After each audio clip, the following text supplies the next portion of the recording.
దిగంబరా దిగంబరా శ్రీపాదవల్లభ దిగంబరా శ్రీపాదరాజం శరణం ప్రపద్యే. సంపూర్ణ శ్రీపాద శ్రీవల్లభ చరితామృతము అధ్యాయము 20 గురుచరణునితో సమాగమము విస్సావధాన్ల వృత్తాంతము పేజీ 202 నుండి. శ్రీ గణేశాయ నమః. శ్రీ సరస్వత్యై నమః. శ్రీ గురుభ్యో నమః. అంతట నేను, అయ్యా, మీకు శ్రీపాదుల వారి దర్శనము ప్రప్రథమమున ఏ విధమున లభించెను, ఆ కథా ప్రసంగము చేసి నన్ను తరింపజేయుడు అని శ్రీ గురుచరణుని కోరితిని. అంతటా గురుచరణుడు, బ్రాహ్మణోత్తమ, మీరెంతయో ధన్యులు. శ్రీపాదుల వారి సమక్షమున వారి దివ్యలీలలను మీకు తెలియజేయు భాగ్యము నాకు కలుగుట కేవలము నా పూర్వజన్మ సుకృత విశేషము వలనని. మీరు మిక్కిలి శ్రీగురుని అవ్యాజ కరుణాకటాక్షము పొందినవారు అని పలికి తనకు శ్రీపాదుల వారి దర్శనము కలిగిన విధమును సంగ్రహముగా వివరించిరి. నేను దైవభక్తిగల కుటుంబములోనే జన్మించి తిని. చిన్నతనము నుండియూ నేను మా కులదైవము అయిన దత్తప్రభువునే కొలచుచుంటిని. కుటుంబమునందు ఆర్థిక చింతలు మెండుగా నుండెడివి. దత్తప్రభువుల వారిని ఎంత వేడుకొన్నను నా కష్టములు తీరలేదు సరికదా మిక్కుటము కాజొచ్చెను. కొంతమంది పెద్దలు, నీకు దత్తప్రభుని అనుగ్రహము లేదు, నీవు కులదైవముగా వేరొక దైవమును ఎంచుకొని పూజించుకొనినా నీ కష్టములు తీరవచ్చును అని సలహా ఇచ్చిరి.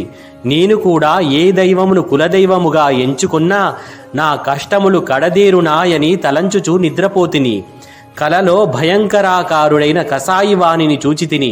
అతడు మిక్కిలి ప్రేమతో మేకల మందను పెంచుచుండెను. ప్రతిరోజును కొన్ని మేకలను తన కసాయి కత్తికి బలి చేయుచుండెను. అతని చేతిలోని కత్తి నన్ను భయభ్రాంతుని చేయుచుండెను. అతడు మేఘ గంభీర స్వరమున, నేను దత్తుడను, నీవు ఏ దేవీ దేవతలను ఆరాధనము చేసినను ఆ స్వరూపములన్నీయూ నేనే. నీవు ఆరాధించు దైవము యొక్క నామరూపములను మార్చినంత మాత్రమున నేను మారెడివాడను కాను. నేను నిన్ను వదలువాడను అంతకంటెను గాను. నీవు నా నీడవు. నా నీడ నన్ను విడిచి ఎట్లుండగలదు? సమస్త దేవీ దేవతల సంకల్పములను, సమస్త మానవ కోటి సంకల్పములను నడిపించు మహాసంకల్పమును నేను. భగవదవతారములన్నీయు ఏ బ్రహ్మస్వరూపము నుండి వెలువడునో ఆ బ్రహ్మమును నేనే. పులి నోట చిక్కిన జంతువు తప్పించుకొనగలుగునేమో గాని నా చేత చిక్కిన నీవు తప్పించుకొనలేవు. దత్తభక్తులు సింహకిశోరముల వలె నుండవలెను గాని పిరికి పందలు కాకూడదు. నేను సింహము వంటి వాడను. సింహకిశోరములకు సింహము వద్ద భయముండజాలదు. అవి తమ తల్లిని తమ ఆటపాటలతో మురిపించును. ఈ కత్తితో నేను నిన్ను చంపుట ఖాయము. ముల్లోకములందును నిన్ను రక్షించగలుగువారు ఎవ్వరునూ లేరు అని పలికెను. నేను భయభ్రాంతుడనై వెర్రి కేకలు వేయసాగితిని. ఇంతలో కల చెదిరినది. ఇంటిలోని వారు విషయమేమిటని అడిగిరి. నేను నా స్వప్న వృత్తాంతము వారికి తెలిపితిని. ఏ జన్మలో చేసుకొన్న కర్మఫలమో ఈనాడు ఈ దరిద్రావస్థను అనుభవించుచుంటినని వాపోయితిని. మా ఆర్థిక బాధలు మరింత మెండాయను. నేను చనిపోయినను బాగుండునని భావించి తిని. తెల్లవారగనే మా ఇంటి ముంగిట ఒక హరిదాసు ప్రత్యక్షమాయెను. అతని చేతుల్లో చిరతలుండెను. అతడు హరినామమును గానము చేయుచుండెను. నెత్తిమీద బియ్యమును పోసుకొను పాత్ర ఒకటుండెను. ఇతడొక వింత హరిదాసు. ఆ పాత్ర ఎంద అతడు ఒక చిన్న మేడి చెట్టు మొక్కను కలిగియుండెను. హరిదాసు ఇంటి ముంగిట నిలిచినప్పుడు బియ్యము వేయకపోవుట అశుభ సూచకమందురు. అందుచేత ఇంటిలో బియ్యము ఏమైనా ఉన్నవేమోనని వెదకి కనిపించిన గుప్పెడు నూకలను హరిదాసునకిచ్చి తిని. హరిదాసు ఆ గుప్పెడు నూకలను స్వీకరించి, అయ్యా, నిన్న రాత్రి ఒక కసాయివాడు గురుచరణుడనడి దత్తభక్తుని హత్య చేసినాడు. చిత్రమేమనగా ఆ మనిషి ప్రాణములు శరీరము నుండి విడివడి ఈ మేడి మొక్కయందు నిలిచినవి. ఔదుంబర వృక్షమూలమున దత్తాత్రేయుల వారుందురని ప్రమాణము. ఈ మొక్క సామాన్యమైనది కాదు. గోదావరి మండలమున శ్రీ పీఠికాపురమను మహాక్షేత్రము కలదు. అచ్చట స్వయంభూదత్తుడు శ్రీపాద శ్రీవల్లభుడనడి మారువేషమున తిరుగుచుండునని ప్రతీతి. శ్రీవల్లభుల వారి మాతామహ గృహమున నుండు ఔదుంబర వృక్షము యొక్క సంతతి ఈ మొక్క. ఈ మొక్క మీ ఇంట నాటి సర్వశుభములను పొందుము అని పలుకగా నాకు తల తిరిగిపోయినట్లయినది. అంతటా నేను హరిదాసుతో, అయ్యా, గురుచరణుడనడి వాడను నేనే. నేను హత్యకు గురి కాలేదు. నేను దత్తభక్తుడిని. నేను స్వప్నమున కసాయివాణిని చూచితిని. అతడు తన కత్తితో నన్ను సంహరించెదనని చెప్పినాడు. ఏ మానవుడైనా విగత జీవుడైనప్పుడు, అతని శవము సంప్రాప్తము కానప్పుడు మేడి కర్రలను పేర్చి శవముగా భావించి ఉత్తర క్రియలను చేయుట వినియున్నాను. అంతేకాని ఒక మనిషి ప్రాణములను ఔదుంబర వృక్షములోనికి ఆకర్షించి అదే సమయములో అదే మనిషి యందు ప్రాణములను నిల్పుట ఎచ్చటను వినలేదు, కనలేదు అంటిని. ఔదుంబర వృక్ష మహిమ. అంతటా హరిదాసు బిగ్గరగా నవ్వి, నీవు చెప్పునది నిజమే, కాదనను. ఈ సృష్టి యొక్క మర్మమంతయును ఆదిగురుడైన దత్తప్రభువునకు మాత్రమే అవగతము. ఉత్తర క్షణములో వారు ఏమి చేయ సంకల్పించెదరో సప్తర్షులు కూడాను గ్రహింపజాలరు. అట్టిది నీవెంత, నేనెంత? మనుష్యుడు శారీరకముగా మరణించిననే మరణమనుకొనుచున్నావు. జాతకునికి మారకదశ సంప్రాప్తమైనప్పుడు సద్గురువు తన శిష్యుని ఘోరమైన మానసిక క్షోభకు, ఘోరమైన అవమానములకు, భరించశక్యముగాని కష్ట నష్టములకు గురిచేసి కర్మక్షయమొనరించి పునర్జన్మను ప్రసాదింపవచ్చును. అవతార పురుషుడు తన ఆశ్రితుని స్వల్పమైన వ్యధకు గురిచేసి పునర్జన్మనీయవచ్చును. అయితే దత్తాత్రేయుల వారు తమ ఆశ్రితుల ప్రాణశక్తిని తాము సదా నివసించడి ఔదుంబర వృక్షమునకు ఆకర్షించి ఔదుంబర వృక్షము నుండి వెలువడు ప్రాణశక్తి ద్వారా ఆశ్రితుని శరీరమును రక్షించెదరు. అల్పజ్ఞుడైన ఆశ్రితుడు తన శరీరమునందలి ప్రాణశక్తి ద్వారా తాను జీవించుచున్నానని అనుకొనును. అయితే యథార్థమేమనగా ఆ ప్రాణశక్తి ఔదుంబరము నుండి వెలువడి భక్తుని యొక్క శరీర వ్యాపారములను నిర్విఘ్నముగా నిర్వర్తింపజేయుచున్నది. మారక దశ తొలగిన తక్షణము ఔదుంబరము నుండి వెలువడు ప్రాణశక్తి మరల భక్తుని యందు సుప్రతిష్ఠితమై మరికొంతకాలము ఆ భక్తుడు జీవించును. ఔదుంబరము నుండి ఎంతటి ప్రాణశక్తి వెలువడినను అది పరిపూర్ణముగానే యుండును. దానికి కారణము శ్రీ దత్తాత్రేయుల వారు ప్రతి ఔదుంబర వృక్ష మూలమున సూక్ష్మ రూపముగా సుప్రతిష్ఠితులై ఉండుటయే అని విశదపరచెను. నాకు హరిదాసు చెప్పునదంతయు ఆశ్చర్యముగానుండెను. కృష్ణదాసు అను పేరు కలిగిన ఆ హరిదాసు తన దారి వెంట వెడలిపోయెను. నేను ఆ ఔదుంబరమును మహాప్రేమతో, భక్తితో మా ఇంటి పెరటియందు పెంచసాగితిని. కొలది దినములు మామూలుగానే గడిచిపోయెను. మా దూరపు బంధువొకడు పట్టుబట్టల వ్యాపారము చేయువాడు. అతడు వృద్ధుడైపోయెను. అతనికి పిల్లలు లేరు. నా యందు అతనికి అవ్యాజమైన ప్రేమ కలిగెను. అతడు మా ఇంటనే నివసింప మొదలిడెను. నాకు కొంత ధనము సంగి పట్టుబట్టల వ్యాపారము చేయుమని సలహానిచ్చెను. అతడు కూడా మా ఇంటనున్న ఔదుంబరమునకు ప్రదక్షిణలు చేయుట, మహాభక్తితో దత్తప్రభుని ఆరాధించుట చేయ మొదలిడెను. మా ఇంట ఏమి ఇబ్బందులు తల ఎత్తినను ఔదుంబరమునకు ప్రదక్షిణ చేసి ఆ వృక్షరాజమునకే మా బాధలను చెప్పుకొనడి వారము. మా ఆవేదన దత్తప్రభువునకు చేరడిది. మా బాధలు ఊహించని విధముగా తీరడివి. దత్తాత్రేయుల వారికిని మాకును మధ్య స్నేహవారధిగా ఔదుంబరము ఉండెడిది. అయ్యా, దత్తభక్తులకు ఔదుంబర వృక్ష సేవనము అత్యంత ముఖ్యమైన విధి. ఔదుంబరము గృహమునందున్న దత్తాత్రేయుల వారు సాక్షాత్తు మన ఇంట ఉన్నట్లే. ఔదుంబరము యొక్క మహిమను ఎంత వర్ణించినను అది తక్కువే యగును. పాపకర్మల ఫలితముగా ముళ్ళ చెట్టుగా జన్మించుట. నేను నా వ్యాపార నిమిత్తము ఓడ్రదేశమునకు పోవుచు నా అదృష్టవశమున పీఠికాపురమునకు చేరి శ్రీ బాపనార్యుల ఇల్లు కనుగొంటిని. అప్పుడు శ్రీపాదుల వారు బాపనార్యులతో కలిసి పెరటి యందుండిరి. వారి పెరట్లో ముండ్ల చెట్టు ఒకటున్నది.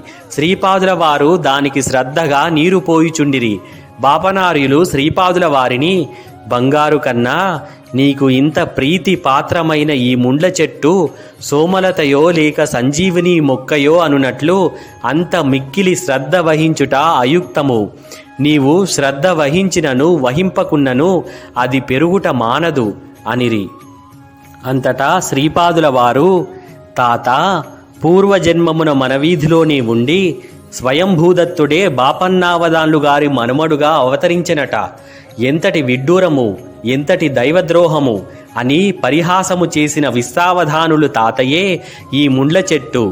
అమ్మయ్యును, నేనును, అన్నలును, శ్రీ విద్యాధరి రాధ సురేఖలును, వెంకటప్పయ్య శ్రేష్ఠి గారి ఇంటను, నరసింహవర్మ గారి ఇంటను భోజనము చేయు సందర్భమున మల్లాదివారును, గండికోటవారును బొత్తిగా అనాచారవంతులు, ధర్మభ్రష్టులు, ఈ 2 కుటుంబముల వారిని బ్రాహ్మణ సమాజం నుండి వెలివేయవలెనని బ్రాహ్మణ పరిషత్తులో వివాదము రేపిన విశ్వావధానులు తాతయే ఈ ముండ్ల చెట్టు. శ్రీపాదుడే దత్తాత్రేయుడా? దీనికి ప్రమాణమేది? శాస్త్రములలో ఉన్నదా, వేదములలో ఉన్నదా అని కుతర్కములాడిన విశ్వావధాన్లు తాతయే ఈ ముండ్ల చెట్టు. సర్వమంగళ స్వరూపిణి అయిన నా మాతృదేవి సుమతీ మహారాణిని తమ పుట్టింటి ఆడుబిడ్డగా భావించి భోజనము పెట్టి నూతన వస్త్రములతో సత్కరించి తమ జన్మ ధన్యమైనదని భావించే వెంకటప్పయ్య శ్రేష్ఠి తాతను, నరసింహవర్మ తాతను అనునిత్యము దుమ్మెత్తి పోసిన విశ్వావధానులు తాతయే ఈ ముండ్ల చెట్టు. మరణానంతరము ఉత్తర క్రియల లోపముల వలన మహాపాప భారమున తన స్వభావమునకు తగినట్లుగా ముండ్ల చెట్టుగా జన్మించిన ఈ విశ్వావధాన్లు తాతను చూచి జాలిపడి కాస్త జలతర్పణము చేయుచున్నాను అని తెలిపిరి. శ్రీపాదుల వారు కొలదిసేపటిలో పెరటిలో నుండి వీధిలోనికి వచ్చిరి. శ్రీపాద శ్రీవల్లభుని ముగ్ధ మనోహర రూపమును చూడగానే నాకు ఆనందాతిరేకముతో ఎక్కిళ్ళు వచ్చినవి. కన్నుల వెంట ఆనంద భాష్పములు వెల్లువలు కాసాగెను. నేను శ్రీపాదుల వారి దివ్య పాద పద్మములపై వ్రాలిపోయి తిని శ్రీపాదుల వారు నన్ను ప్రేమతో వెన్ను తట్టి, నాయనా లే లే, ఏమిటి ఈ పిచ్చి పనులు? చచ్చి తిరిగి పునర్జన్మనెత్తి నా వద్దకు వచ్చితివా అనిరి. నేను పట్టుబట్టల వ్యాపారము చేయువాడనని గ్రహించి బాపనారుల వారు నాతో, ఓయి మా బంగారు బుడతడికి తగిన పుట్టములేమైనా కలవా అని ప్రశ్నించిరి. నేను శ్రీపాదుల వారికి యోగ్యమైన పట్టు పుట్టములనిచ్చి తిని, గురుచరణ నీకొక వింతను చూపెదను రమ్మని వారు నన్ను లోనికి తీసుకొని పోయిరి. బాపనారుల వారు కూడా శ్రీపాదుల వెంట నుండిరి. శ్రీపాదుల వారు మమ్ములను ముండ్ల చెట్టు వద్దకు తీసుకొని పోయి, విస్సన్న తాత, నీ సంతానము శ్రద్ధారహితముగా చేసిన శ్రాద్ధ కర్మల వలనను బాపనారుల వంటి మహాపురుషులను అకారణముగా నిందించుట వలనను నీకిట్టి నీచమైన జన్మ కలిగినది. ఈ గురు చరణుడనేవాడు నీకు పూర్వ జన్మమున పుత్రుడు. వీని చేత నీకు శ్రాద్ధకర్మను ఆచరింపజేసెదను. నీకు సమ్మతమేనా అని అడిగెను. మేము తెల్లబోయి చూచుచుంటిమి. ఆ ముండ్ల చెట్టును ఆచ్ఛాదించియుండి వాయురూపమున ప్రేతాత్మగా నుండిన విశ్వావధానులు అంతకంటెను మహద్భాగ్యము కలదా అని స్పష్టముగా చెప్పెను. శ్రీపాదుల వారు నా చేత ఆ ముండ్ల చెట్టును సమూలముగా పీకివేయించిరి. తన చేతిలోనికి రావిపుళ్లను, మేడిపుళ్లను తీసుకొని అగ్నిని సృష్టించమనిరి. ఆ రెండింటి ఘర్షణ వలనను అగ్ని జనించినది. నేను ఆ ముండ్ల చెట్టును దగ్ధము చేసి తిని శ్రీపాదుల వారు నన్ను స్నానము చేయమని ఆదేశించిరి. స్నానానంతరము శ్రీపాదుల వారు నాకు విభూతినిచ్చి ధారణ కావించుమని చెప్పి, శివుడు కాటిలోని బూదిని వంటికి అలుముకొనునని లోకులనుకొందురు. మహాపురుషులు, సిద్ధపురుషులు, మహాయోగులు, మహాభక్తులు కాలధర్మమును చెందునప్పుడు వారిని దహనము చేసిన బూదిని శివుడు తన వంటిపై ధరించును. తన శరీరమునావరించియున్న తేజోవలయములో వారు ఐక్య స్థితిలో నుందురు. కోతి, పాము, ఆవు వంటి జంతువులు పొరబాటున మనచే హతమైనప్పుడు తప్పకుండా వాటికి ఉత్తర క్రియలు చేయవలెను. వాటికి శ్రద్ధాపూర్వకముగా దహనము చేసి అన్నార్తులకు భోజనము పెట్టిన చాలును. మంత్రపూర్వకముగా చేయవలసిన విధి ఏదిన్నీ లేదు. ఏదో ఒక జన్మలో మనకు ఏ కొద్దిపాటి రుణానుబంధమో కలిగియున్నా ఆ జీవులు ఏదో ఒక పొరపాటు వలన మనచే మరణించును. వాటిని శ్రద్ధాపూర్వకముగా దహనము చేయుట వలన మనకు కర్మశేషము నశించును. వాటికి సద్గతి కలుగును. పూర్వయుగమున ఒకసారి కరువు కాటకములతో లోకము తల్లడిల్లుచుండెను. గోగణాభివృద్ధి ఉండిననే గాని గోఘృతము వంటి పవిత్ర పదార్థములు ఉత్పత్తి కానేరవు. యజ్ఞయాగాదులు లేకపోయిన ఎడల దేవతలకును మానవులకును విశ్వనియంత చేత ఏర్పరుపబడిన పరస్పర సహకారము అనున్నది నిరర్ధకమైపోయి ధర్మగ్లాని కలుగును. మానవులకు ఆహార సమృద్ధి లేనిచో జీవింపజాలరు. అందువలన గౌతమ మహర్షి తన ఆశ్రమమునందు తన తపోబలముతో పంటలను పండించుచుండెను. గౌతమ మహర్షికి కారణాంతరమున సంప్రాప్తించిన మాయా గోహత్య పాతక నివారణార్థము వారిచే గోదావరి అవతరణము గావింపబడినది. కావున గౌతమ మహర్షికి లోకమెంతయో రుణపడియున్నది. గౌతమ మహర్షి భార్య అయిన అహల్య మహాపతివ్రత. ఈ విశ్వావధానులు గౌతమ గోత్రమున జన్మించినాడు.